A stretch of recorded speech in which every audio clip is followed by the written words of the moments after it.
Andrei Tarkovski, şiirsel sinema anlayışıyla hem Rus sinemasını hem de Avrupa sinemasını en derinden etkileyen yönetmenlerin başında geliyor. Tarkovski'nin 5. filmi olan İz Sürücü, kimilerine göre yönetmenin en başarılı filmi olarak görülüyor.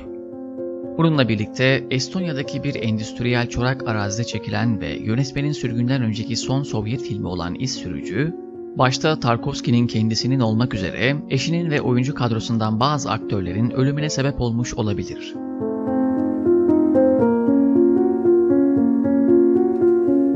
...1979'da vizyona giren İz Sürücü hem kasvetli, hem büyülü, hem de son derece güzel bir film.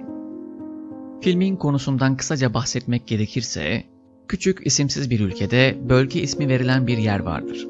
Oldukça tuhaf bir alan olan bu bölgenin içinde dileklerin gerçekleştiğine inanılan bir oda bulunur. Hükümet bölgeyi yasak alan ilan eder ve burayı mühürler.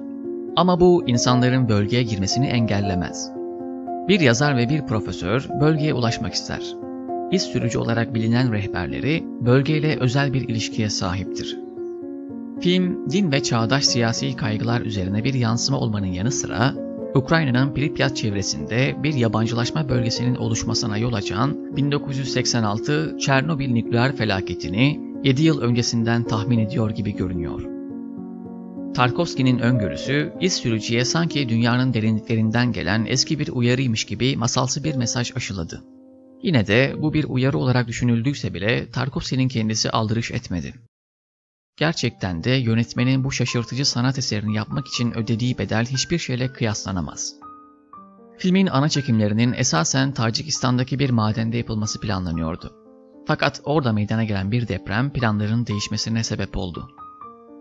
Bu doğal afetten sonra yeni bir çekim mekanı arayan film ekibi, Estonya'da terk edilmiş bir hidroelektrik santralinde karar kıldı.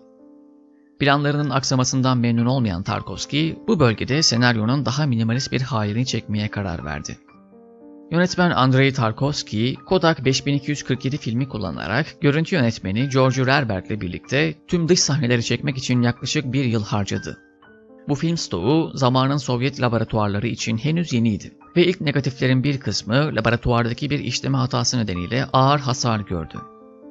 Filmin bir kısmı çok daha düşük bir bütçeyle yeni görüntü yönetmeni Alexander Niazhainski ile yeniden çekildi. Bu filmde 2 bölümlü anlatı yapısının oluşmasına neden oldu. İddiaya göre yeni çekilen görüntüler kaynak roman Uzayda Piknik'ten daha da uzaklaştı ve farklı bir görünüm kazandı. Yönetmen Tarkovski'ye bu durum sorulduğunda hiçbir anne aynı çocuğu 2 kez doğurmaz diye yanıt verdi. Tarkovski sahnenin büyüleyici görünmesini sağlamak konusunda o kadar başarılı ki aslında orada olmanın ne kadar sefil bir durum olduğunu gerçekten anlayamıyoruz. Bir sahnede film ekibi dizlerine kadar pis kokulu petrol su birikintileri üzerinde saatlerce ayakta çekim yaparken bir kağıt işleme tesisinden nehrin yukarısına boşaltılan atık su film setini pis kokulu bir miyazmayla kapladı. Bu durum aylarca sürdü. Filmin ilk versiyonundan son kurguya giren 2 çekimden biri kırmızımsı köpükle kaplı bir nehir içeriyordu.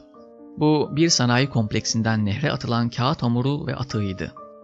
3 adamın bölge içinde yolculuk ettiği ana bölümü Estonya Tallinn yakınlarında bulunan Yagala Nehri üzerindeki 2 hidroelektrik santralinde ve hidroelektrik santralinin yakınındaki Maardu'da ve bölge sahnelerinden önceki bazı sahneler Tallinn'in merkezinde bulunan eski Roterman tuz deposunun ve elektrik santralinin yakınındaki eski bir Florya kimya fabrikasında çekildi. Evet, konunun nereye bağlanacağını az çok anlamışsınızdır. Film ekibinin çoğu daha sonra muhtemelen tehlikeli kimyasalların ve radyasyonun yakınında çalışmalarının bir sonucu olarak benzer hastalıklardan ölecekti. Ses kayıtçısı Vladimir Sharon'a göre Tarkovski, eşi Larissa ve yazarı oynayan Anatoly Solonitsy'nin ölümlerine setin yukarısında bulunan kimya fabrikasından kaynaklanan kirlilik neden oldu. 2001 yılında yapılan bir röportajda Sharon şöyle anlatıyor. Tallinn yakınlarında küçük Yagala Nehri çevresindeki bölgede kısmi olarak çalışan bir hidroelektrik santralinde çekim yapıyorduk. İz Sürücü filminde şöyle bir çekim bile var. Yazın yağan kar ve nehirde yüzen beyaz köpükler. Daha sonra anladık ki aslında bu korkunç bir zehirdi. Ses kayıtçısı çeşitli film ekibi üyelerinin ölümlerinin Tarkovski'nin Estonya'da çekim yapma kararının bir sonucu olduğuna hükmetti. Ekibimizdeki birçok kadının yüzünde alerjik reaksiyonlar oluştu.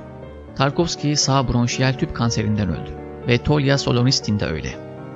Filmde yönetmen yardımcılığı yapan Larisa Tarkovskaya, Paris'te aynı hastalıktan öldüğünde hepsinin iz sürücü için çekim yapılan yerle bağlantılı olduğu benim için kesinleşti. Tarkovski yapım aşaması devam ederken karşılaştığı zorluklar yüzünden birçok kez filmi yarım bırakmayı düşündü. Hatta sinemayı tamamen bırakıp tiyatro yönetmenliğine geçiş yapma planları yapıyordu.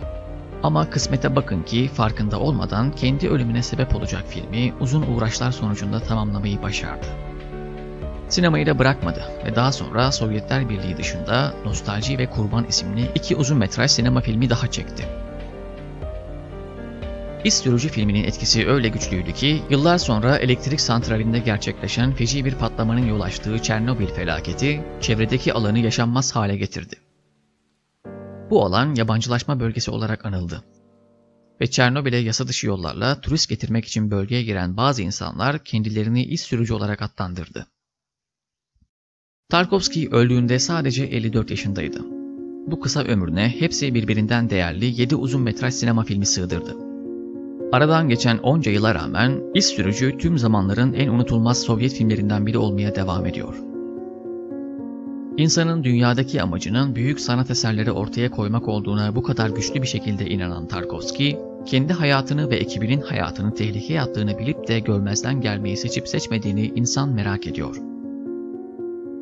Belki de ölümsüz bir sanat eseri için dünyevi varlığını feda etmeye istekliydi.